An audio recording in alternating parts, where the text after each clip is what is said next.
Vincent et Bénédicte Combes, nous sommes mariés depuis bientôt 22 ans et avons 7 enfants.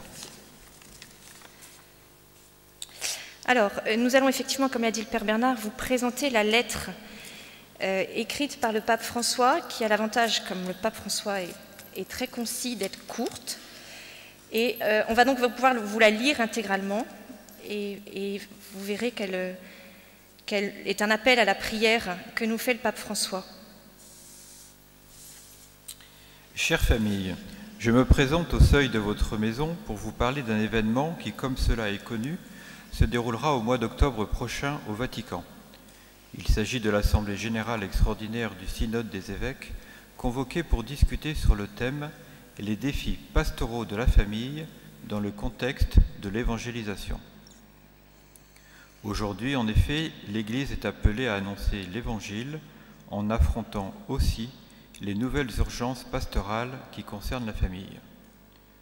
Ce rendez-vous important implique le peuple de Dieu tout entier, évêques, prêtres, personnes consacrées et fidèles laïcs des églises particulières du monde entier qui participent activement à sa préparation par des suggestions concrètes et par l'apport indispensable de la prière. Le soutien de la prière est plus que jamais nécessaire et significatif, spécialement de votre part, chère famille. En effet, cette assemblée synodale vous est consacrée d'une façon particulière à votre vocation et à votre mission dans l'Église et dans la société, aux problèmes du mariage, de la vie familiale, de l'éducation des enfants et au rôle des familles dans la mission de l'Église. Par conséquent, je vous demande de prier intensément l'Esprit Saint afin qu'il éclaire les pères synodaux et qu'il les guide dans leurs tâches exigeantes. Comme vous le savez, cette assemblée synodale extraordinaire sera suivie l'année suivante de l'assemblée ordinaire qui portera sur le même thème de la famille. Et dans ce contexte, en septembre 2015 se tiendra aussi la rencontre mondiale des familles à Philadelphie. Prions donc tous ensemble pour que, à travers ces événements, l'Église accomplisse un véritable chemin de discernement et qu'elle prenne les moyens pastoraux adaptés pour aider les familles à affronter les défis actuels avec la lumière et la force qui viennent de l'Évangile. Je vous écris cette lettre le jour où se célèbre la fête de la présentation de Jésus au Temple. L'évangéliste Luc raconte que la Vierge Marie et Saint Joseph, selon la loi de Moïse, portèrent l'enfant au temple pour l'offrir au Seigneur et que 2 personnes âgées, Siméon et Anne, mus par l'Esprit Saint, allèrent à leur rencontre et reconnurent en Jésus le Messie. Siméon le prit dans ses bras et rendit grâce à Dieu parce que finalement il avait vu le salut. Anne, malgré son âge avancé, trouva une vigueur nouvelle et se mit à parler de l'enfant à tous. C'est une belle image, 2 jeunes parents et 2 personnes âgées rassemblées par Jésus. Vraiment, Jésus fait se rencontrer et unit les générations. Il est la source inépuisable de cet amour qui vainc toute fermeture, toute solitude, toute tristesse. Dans votre cheminement familial, vous partagez beaucoup de beaux moments. Les repas, le repos, le travail à la maison, les loisirs, la prière, les voyages et les pèlerinages, des actions de solidarité. Toutefois, s'il manque l'amour, il manque la joie. Et l'amour authentique, c'est Jésus qui nous le donne. Il nous offre sa parole qui éclaire notre route. Il nous donne le pain de vie qui soutient la fatigue quotidienne de notre chemin. Chère famille, votre prière pour le synode des évêques sera un précieux trésor qui enrichira l'Église. Je vous remercie et je vous demande de prier aussi pour moi, pour que je puisse servir le peuple de Dieu dans la vérité et dans la charité.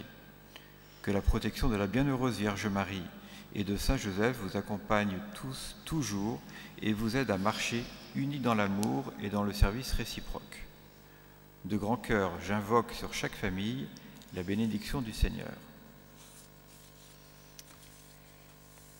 Donc, tout d'abord, il convient de rappeler ce qu'est un synode, car on en a entendu beaucoup parler, et il a pu en effet sembler à certains que tout allait être possible. Mais un synode n'est pas un parlement, Et c'est le pape qui parle, rappelant qu'un synode est un espace protégé afin que l'Esprit Saint puisse œuvrer. Il y a confrontation entre évêques après un long travail de préparation et qui se poursuivra dans un autre travail pour le bien des familles, de l'Église et de la société. C'est un processus, c'est le chemin synodal normal.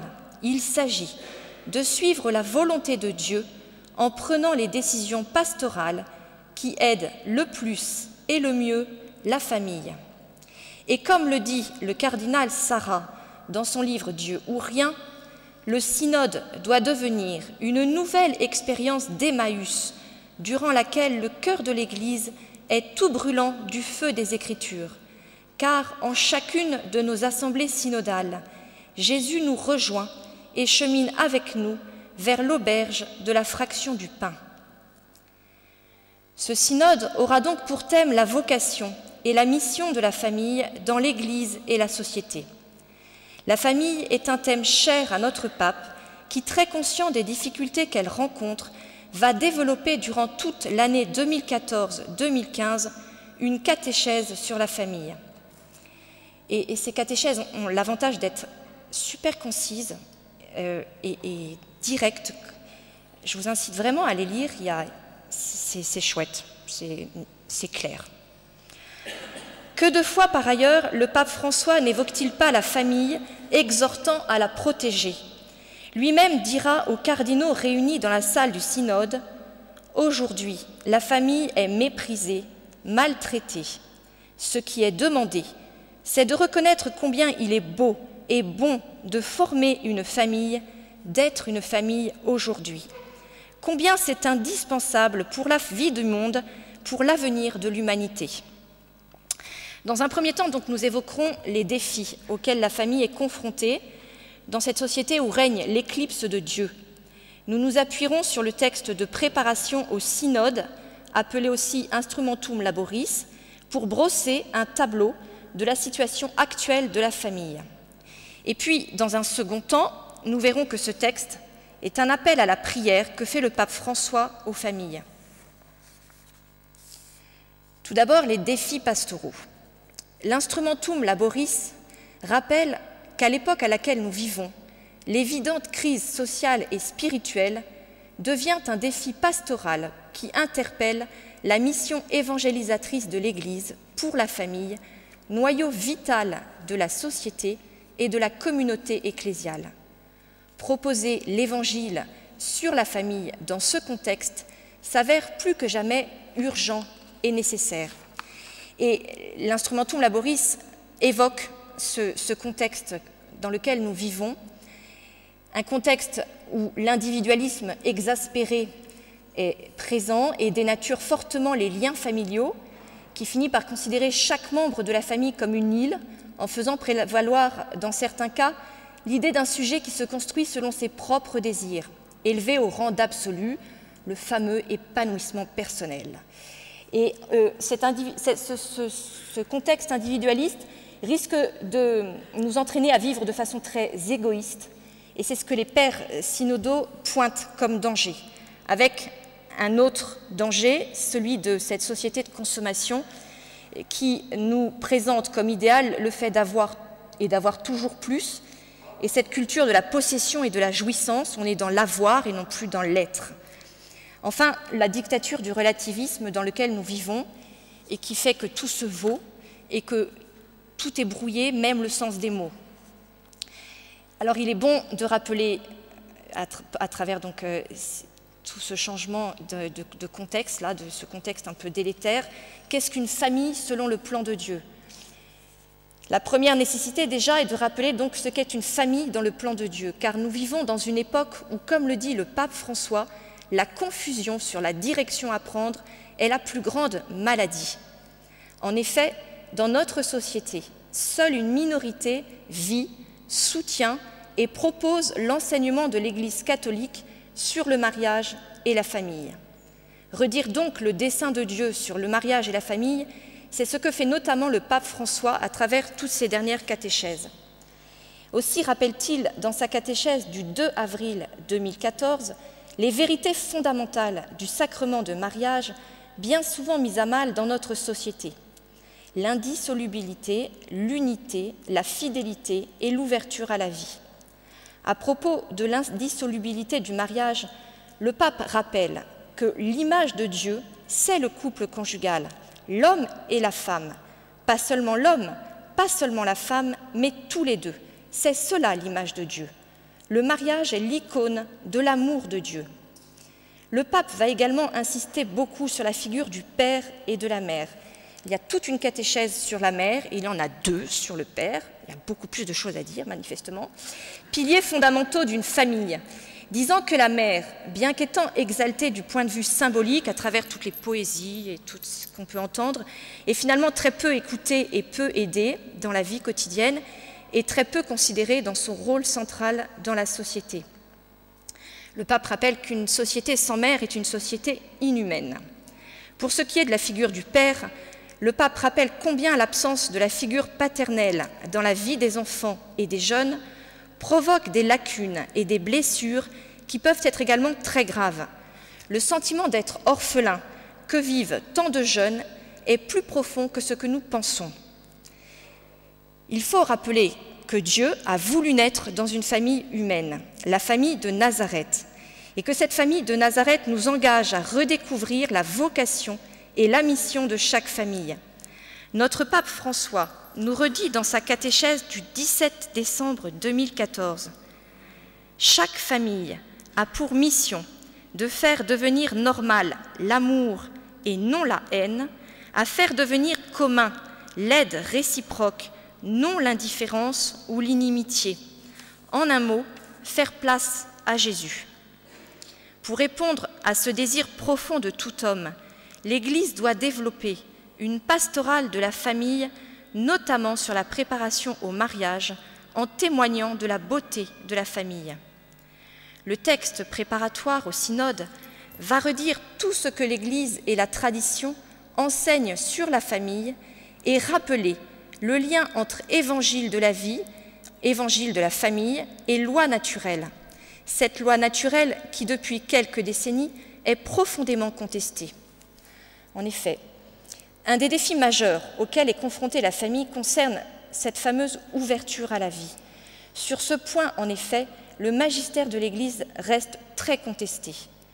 Il s'agit ici de l'encyclique du pape Paul VI, Humanae Vitae, rappelant le lien entre sexualité et procréation dans le dessein de Dieu, dont le contenu a été violemment contesté jusque dans l'Église elle-même. Le discrédit qui frappe la position de l'Église en matière de paternité et de maternité est un des éléments de cette mutation anthropologique que des forces très influentes cherchent à promouvoir. Depuis l'avènement de la mentalité contraceptive auquel Humanae Vitae se voulait une réponse, nous avons franchi une étape supérieure avec cette fameuse idéologie du genre, véritable déconstruction du sens du corps et de la différence sexuelle. La culture individualiste et le consumérisme de nos sociétés actuelles conduisent à effacer les différences biologiques entre l'homme et la femme. L'identité personnelle et l'intimité affective doivent s'affirmer selon cette idéologie dans une dimension totalement affranchie de la diversité biologique entre l'homme et la femme. Par conséquent, la réponse ne pourra pas uniquement porter sur la question des contraceptifs ou des méthodes naturelles, mais elle devra se mettre au niveau de l'expérience humaine de l'amour en découvrant la valeur intrinsèque de la différence qui caractérise la vie humaine et sa fécondité. Cela nécessitera, comme le dit notre pape François, un meilleur approfondissement humain et culturel, pas seulement biologique, de la différence sexuelle, en étant conscient que l'annulation de la différence est le problème, pas la solution.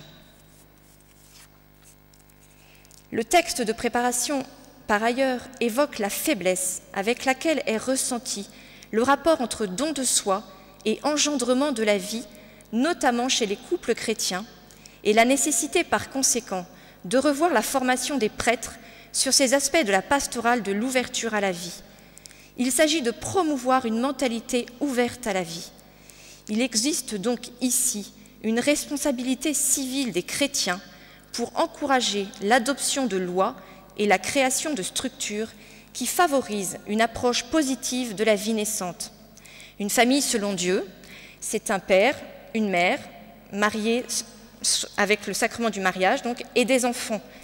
Ce qui n'est plus, lorsque vous parlez, moi je vois bien dans le cadre du catéchisme ou bien de l'aumônerie dans l'hôpital, famille, c'est maintenant tout et n'importe quoi pourvu qu'on s'aime en fait. Enfin qu'on s'aime et encore, ça ne veut plus rien dire, s'aimer.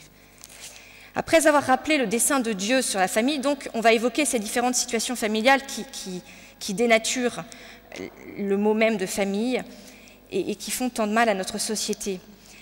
Ce document fait donc un état des lieux de la situation de la famille où le terme de famille ne reflète plus uniquement le modèle dit traditionnel et qui est à combattre, c'est-à-dire la famille naturelle. En effet, aujourd'hui se présentent des situations inédites dues aux contradictions du contexte socio-culturel contemporain marqué par ce changement anthropologique.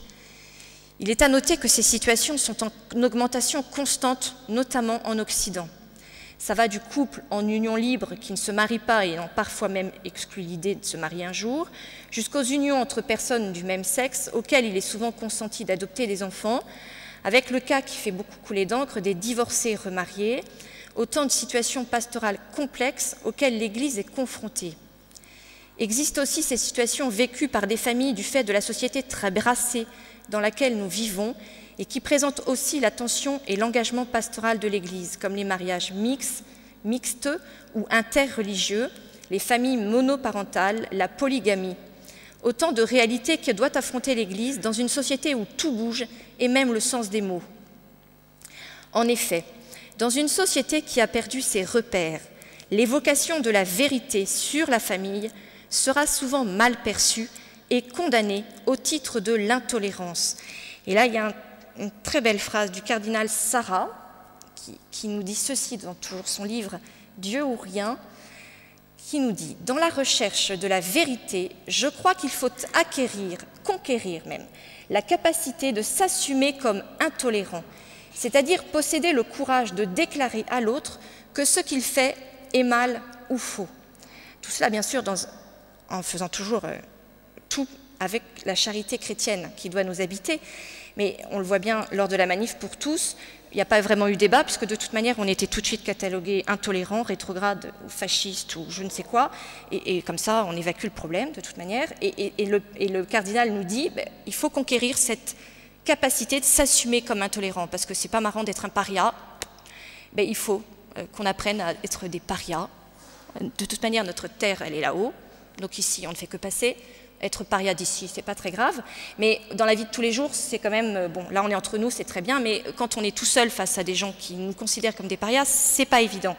Et donc, il faut se rappeler que le cardinal Sarah nous a dit que, voilà, il fallait conquérir cette capacité de s'assumer comme intolérant, c'est-à-dire tout simplement avoir le courage de dire la vérité. Dans une société qui a plusieurs vérités, où si on est sincère, tout se vaut. L'instrumentum laboris rappelle donc que la famille est un pilier irremplaçable de la vie sociale et nécessite donc des politiques adéquates face au contexte anthropologico-culturel actuel évoqué, mais également au contexte socio-économique. L'instrumentum laboris évoque tout ce contexte socio-économique qui a une incidence croissante sur la qualité affective et spirituelle de la vie familiale et qui met en danger les relations au sein de cette même famille. Et là, l'instrumentum laboris évoque un certain nombre de violences. C'est le terme utilisé auquel sont confrontées les familles. Nous vivons une époque violente, et pas seulement dans les pays en guerre, dont les difficultés sont effectivement augmentées pour les familles, mais également dans nos pays. Cette violence déteint sur les familles. Cette violence notamment se retrouve dans les formes hostiles du féminisme actuel auquel on doit beaucoup de dérives actuelles. En effet, on peut mentionner une certaine vision du féminisme qui considère la maternité comme un prétexte de l'exploitation de la femme et comme un obstacle à sa pleine réalisation. Et donc on s'entraîne, ça serait quand même super bien si un jour on arrivait à faire des bébés dans un truc là à part, parce que franchement, c'est de la pure exploitation de la femme. Et il existe aussi la tendance croissante à l'inverse, qui considère que l'engendrement d'un enfant, ça fait partie de son épanouissement personnel, ce qui permet de faire penser qu'à tout prix et par tous les moyens, si cet enfant fait partie de votre épanouissement personnel, vous pouvez y aller. C'est toute cette dénaturation et cet enfant qui devient non plus un don, mais un objet de désir et pratiquement l'objet d'un contrat maintenant. La dictature du relativisme dans laquelle nous vivons est une autre de ces violences qui brouillent les cartes, où tout se vaut, et qui plonge finalement le monde dans une angoissante incertitude qui ne donne pas la paix profonde à laquelle l'humanité aspire et que l'Église, le regard fixé sur le Christ, peut apporter. Il est frappant de voir que les gens se disent croyants, mais on ne sait pas trop, il y a un truc là-haut, c'est vrai, mais ce n'est pas un père qui nous aime. Et en même temps, lorsque, dans la conversation, notamment quand je visite les malades, ils apprennent que je suis catholique pratiquante, que j'ai 7 enfants, que je vais à la messe tous les dimanches, ils sont surpris et ils finissent par me dire « vous avez de la chance ». Et à ce moment-là, je me dis « mais quel gâchis ! Ces gens-là, en fait, crèvent de vivre la même chose. Seulement, la société dans laquelle nous vivons ne leur donne pas ça. Il n'y a pas cette possibilité. Moi, je rends grâce parce que j'ai été élevée dans une famille qui m'a permis de connaître le Christ et je suis atterrée de la misère spirituelle de tous ces gens de tous âges, hein, parce que même des gens de 80 ans sont largement paumés, hein, et qui aspirent véritablement, parce que c'est ancré en chacun de nous cette aspiration de Dieu, et qui vous disent, mais finalement vous avez de la chance, vous êtes avec le même homme depuis 20 ans, un truc qui n'arrive quand même que très rarement. Enfin, en tous les cas, on est finalement nous entourés de gens comme ça, mais enfin on est très peu. Hein. Et ils nous disent, vous avez de la chance. Et moi, ça me fait mal de voir ces gens à qui qu'on gâche, et parce qu'il y a une minorité agissante qui leur fait perdre le nord, et ils aimeraient retrouver ce nord. Je vous incite fortement à aller en aumônerie à l'hôpital, c'est le seul visage d'église que ces gens ont. C'est vital d'aller sourire, ne serait-ce que ça, parce que ce sourire fait un bien fou. Les gens voient, dire en fait vous êtes très souriante. Et si ça venait du fait que parce que vous croyez, je vous assure que les gens ne rentrent plus dans les églises, hein, même à 80 ans ou 70 ans. Le visage, c'est l'aumônerie catholique qui le voit, ça serait bien qu'il y ait des gens qui y croient. Par ailleurs, à notre époque, donc toujours ces violences qu'on évoque, il y a ces fameux moyens de communication qui existent et qui font pas tant de bien que ça, alors que la communication dans la famille est quand même très très abîmée. Le pape François pointe beaucoup cette non-communication dans sa catéchèse sur les pères de famille notamment. Le texte fait référence donc à ces moyens de communication qui, nous pourrions dire, représentent comme une ingérence au sein des familles, parce qu'elles véhiculent des idées si contraires au bien de la famille. Toutes ces séries télévisées et ces films, mais aussi la façon dont sont relayées les informations, banalisent des modes de vie et en stigmatisent d'autres et influencent profondément la culture populaire sur la conception du mariage et de la famille. Mais plus encore maintenant, il faut noter le poids des réseaux sociaux, surtout auprès des jeunes, véritable cheval de Troie à l'intérieur de nos familles, où les jeunes sont en lien avec des gens et des situations difficilement contrôlables par leurs parents et qui peuvent représenter une véritable dépendance devant laquelle ces parents se font sentir très démunis, avec tout ce problème de la pornographie et de tout ce que les jeunes, si jeunes, peuvent voir et qui va abîmer profondément leur regard sur l'amour. Autant de situations critiques qui sont internes à la famille et auxquelles il faut ajouter les pressions externes aux familles dues à ce contexte socio-économique, comme l'incidence de l'activité du travail sur la famille. Et ici, le pape fait une référence, en parle très fortement dans sa catéchèse sur les pères de famille, déplorant la trop grande absence de ce fait des pères. On a besoin des pères. Mais aussi le problème, à l'inverse, de l'absence de travail pour beaucoup de nos contemporains, avec tout ce que cela entraîne comme difficulté aussi bien matérielle que psychologique. Face à toutes ces difficultés qui vont fragiliser beaucoup les familles, cela va rendre beaucoup plus difficile encore l'éducation des enfants. Se pose alors ce que le texte Instrumentum Laboris appelle le défi éducatif. Ces défis éducatifs que doivent affronter les familles sont multiples. Le magistère a toujours rappelé l'importance de l'éducation pour laquelle les époux reçoivent une grâce particulière dans le mariage, et notamment pour la transmission de la foi. Les parents sont appelés, selon une parole de saint Augustin, non seulement à engendrer les enfants à la vie, mais aussi à les conduire à Dieu, afin que par le baptême, ils soient régénérés comme enfants de Dieu et reçoivent le don de la foi. L'action éducative de l'Église est d'aider les familles dans leurs tâches éducatives, à commencer par l'initiation chrétienne, avec toute la richesse des paroisses, mais aussi des mouvements de spiritualité familiale et autres congrégations religieuses, la famille missionnaire de Notre-Dame-des-Neiges. Tout ça, ce sont des appuis qui nous sont chers parce que nos enfants entendent un discours qu'ils vont avoir besoin d'entendre ailleurs. Il est bon de rappeler que l'éducation chrétienne se réalise avant tout à travers le témoignage de vie des parents. Et là, il faut prendre en compte toutes les situations que nous avons évoquées. Situations qui révèlent des réalités familiales complexes et où la transmission de la foi sera donc beaucoup plus difficile à vivre. Car si transmission de la foi et éducation chrétienne sont inséparables d'un témoignage de vie authentique, on comprend que les situations difficiles au sein de la cellule familiale accentuent la complexité du processus éducatif. Ici, le défi majeur dans ce cas est de ne pas stigmatiser les personnes vivant ces situations par un vocabulaire qui donnerait l'impression d'une distance, mais de se servir d'expressions qui puissent transmettre l'accueil, la charité et l'accompagnement ecclésial. Car comme le rappelle l'Église, ce sont les situations qui sont irrégulières, pas les personnes. Ces situations augmentent et se pose de façon préoccupante le problème de l'éducation chrétienne de ces enfants. Comment les rejoindre ? Alors que, comme le rappelle l'Église, la méthode pour transmettre la foi, elle est toujours la même. Depuis la nuit des temps, c'est un chemin de sanctification pour des époux qui s'aident l'un l'autre, la prière personnelle et familiale, l'écoute de la parole et le témoignage de la charité. Et là, l'Instrumentum Laboris nous dit, là où ce style de vie est vécu, la transmission de la foi est assurée, même si les enfants sont soumis à des pressions contraires. Mais évidemment, vous l'avez remarqué, il y a quand même un certain nombre de gens qui vivent une autre façon de vivre et qui ont des enfants. Et donc là, on a du mal à voir comment transmettre la foi. Et on le voit bien d'ailleurs quand on fait le caté, pour celles qui font le caté, j'espère qu'il y en a aussi, parce qu'il faut aussi des hommes. Ça tombe parfois comme un cheveu sur la soupe en réalité, quand ce n'est pas du tout vécu dans la famille. Comment faire pour rejoindre ces enfants et leur transmettre la foi? Le texte préparatoire au synode rappelle quelques difficultés spécifiques dans ce domaine.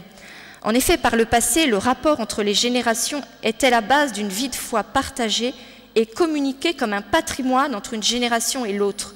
Ce n'est plus le cas aujourd'hui, en tous les cas dans notre société occidentale, avec notamment un fort conflit générationnel dans les années 60-70 qui empêche les parents actuels de proposer de façon naturelle la pratique religieuse à leurs enfants. S'ajoute à cela un processus de sécularisation qui, s'il n'est pas développé de la même façon dans les diverses sociétés, est bien présent chez nous. Il faut souligner également le fait que la génération actuelle des parents a reçu un enseignement catéchétique des plus légers, qui les dispose mal à transmettre à leurs enfants, avec joie et conviction, le don de la foi. Ici, la carence de l'enseignement catholique est réelle, et le texte rappelle l'urgence d'aider celui-ci à prendre son rôle au sérieux, car il est une aide importante dans la tâche éducative des parents. Les premiers éducateurs des enfants sont les parents, primauté que l'Église a toujours défendue, notamment face à un État qui voudrait prendre la place de la famille, soit de façon brutale, comme dans les régimes totalitaires, avec toutes les jeunesses là, qui permettaient d'embrigader très jeunes ces enfants, mais de façon beaucoup plus insidieuse, on a la même chose chez nous, en dénigrant ou en marginalisant le point de vue de l'Église, et finalement en formatant quand même beaucoup nos enfants. Dans nos pays dits démocratiques existe un véritable formatage des esprits, et gare à celui qui ne rentre pas dans les cadres de la pensée unique. Il aura droit au mieux à l'oubli, au pire au lynchage médiatique. Et là, il y a tout cet épisode de « Je suis Charlie ». Moi, mes enfants, le lendemain, quand ils sont arrivés à l'école, se sont fait enguirlander, il n'y a pas d'autre mot, parce qu'ils ne portaient pas le JSC, c'est pas Jésus-Christ Sauveur, mais c'est « Je suis Charlie ». Il aurait fallu qu'ils aient imprimé sur les mains « Je suis Charlie », qu'ils portent un brassard noir ou un vêtement noir, et comme ils sont arrivés pimpantes et mignonnes en rose, on leur a dit « Quoi, t'es pas Charlie? Mais qu'est-ce que c'est que ça? Mais c'est quoi Charlie ?» Elles ont un peu expliqué que ben non, elle n'était pas Charlie. Et le lendemain, de façon complètement fortuite, notre aînée est partie à l'école avec son sweat de la Manif pour tous. Rappelez-vous, il s'agissait de défendre la liberté d'expression. Et elle n'a pas fait du tout exprès, elle est arrivée, pof, et elle s'est pris 3 SMS dans la figure, dans la matinée, là, lui disant « mais t'as pas le droit de porter ça ».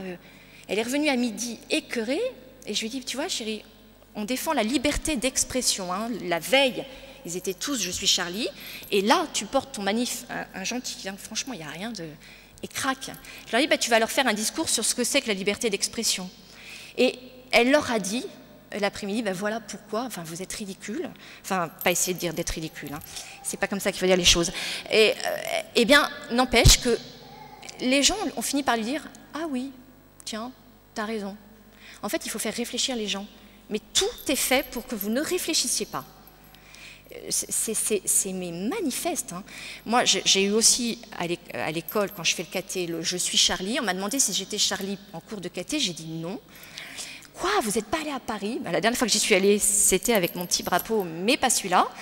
Et je me suis fait taper sur les doigts parce que le gamin a répondu à ses parents, elle n'est pas allée à la manif pour « je suis Charlie ». Et les parents ont écrit une lettre en disant « oui, nous avons mis notre enfant au catéchisme parce que nous voulons leur apprendre les valeurs de l'ouverture et de la tolérance ». Et moi, j'ai dû écrire une lettre pour expliquer ce que j'avais dit, qui n'était pas ce qui avait été dit, parce qu'évidemment, on sort du contexte et puis on fait dire n'importe quoi.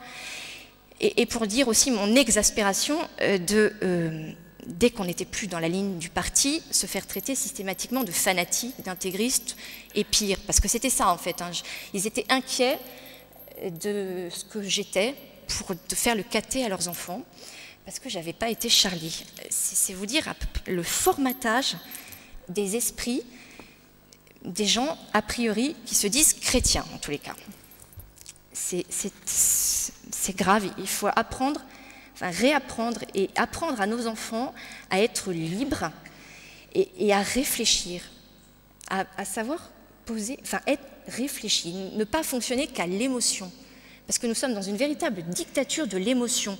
On s'emballe, mais on n'a pas réfléchi. Je suis Charlie. Enfin...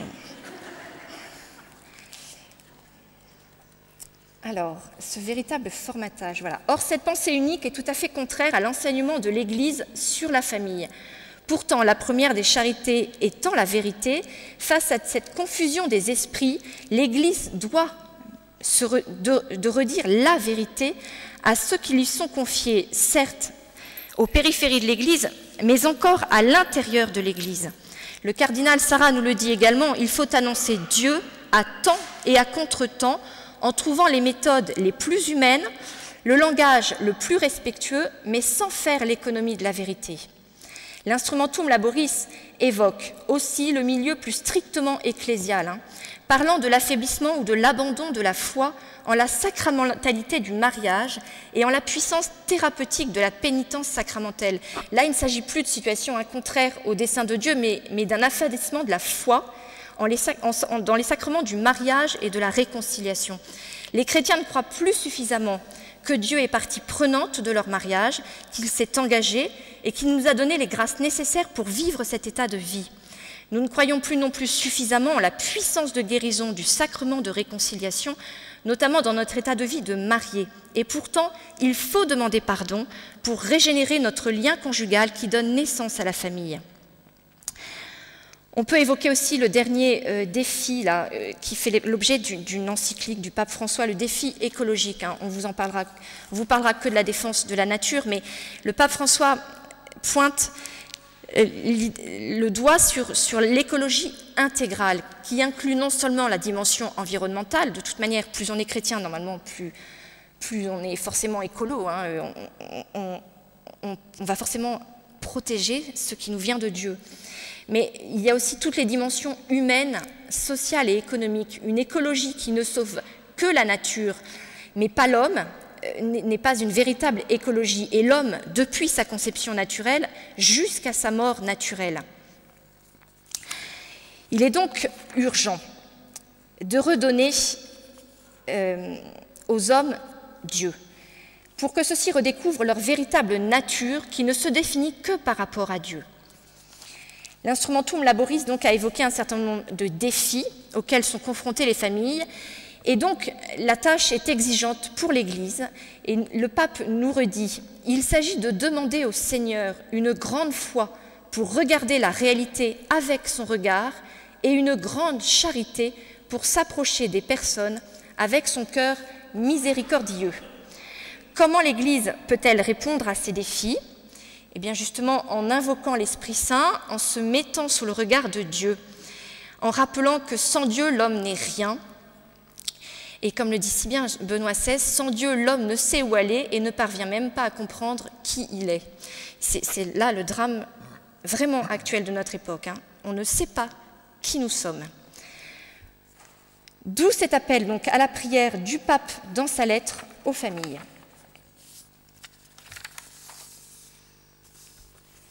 Donc notre deuxième partie, un appel à la prière du pape François. Ça va être beaucoup plus court que la première partie, je vous rassure. Pour cela, le pape se présente au seuil de nos maisons, comme c'est joliment dit dans sa lettre aux familles, pour nous demander de prier pour que l'Église accomplisse un véritable chemin de discernement et qu'elle prenne les moyens pastoraux adaptés pour aider les familles à affronter les défis actuels avec la lumière et la force qui viennent de l'Évangile. Le pape rappelle, à travers le passage de l'Évangile de la présentation de Jésus au Temple, que le Seigneur fait se rencontrer toutes les générations, que le lien qui doit nous unir dans la famille, c'est l'amour, un amour authentique venant de Dieu. C'est alors que la famille pourra remplir pleinement sa mission, comme le rappellera la rencontre mondiale des familles à Philadelphie, qui se tiendra du 22 au 27 septembre prochain, dont le thème est « L'amour est notre mission, la famille pleinement vivante ». Dans un monde où l'amour est tant défiguré, c'est un vaste défi qui nous attend. Faire respirer l'amour authentique qui vient de Dieu. La canonisation le 18 octobre prochain de Louis et Zélie Martin, les parents de Sainte Thérèse de l'Enfant Jésus, durant le synode sur la famille, est un signe fort donné par l'Église qui nous les propose comme modèle pour les familles modernes. En effet, de nombreuses familles peuvent s'identifier à l'expérience de la famille Martin, marquée par une vie de prière intense et le désir de convertir les faiblesses physiques et psychologiques en force spirituelle. L'Église redit par cette canonisation que le mariage est un chemin de sainteté. Pour nourrir notre prière, le pape François a écrit une prière invoquant le modèle par excellence de nos familles, c'est-à-dire la famille de Nazareth, la Sainte Famille. Et nous allons terminer plus justement par cette belle prière. Jésus, Marie, Joseph, en vous nous contemplons la splendeur de l'amour véritable. À vous, nous nous adressons avec confiance. Sainte Famille de Nazareth, fais aussi de nos familles des lieux de communion et des cénacles de prière, des écoles authentiques de l'Évangile et des petites églises domestiques. Sainte Famille de Nazareth, que jamais plus dans les familles on fasse l'expérience de la violence, de la fermeture et de la division. Que quiconque a été blessé ou scandalisé connaisse rapidement consolation et guérison. Sainte Famille de Nazareth, que le prochain synode des évêques puisse réveiller en tous la conscience du caractère sacré et inviolable de la famille, sa beauté dans le projet de Dieu. Jésus, Marie et Joseph, écoutez-nous, exaucez notre prière.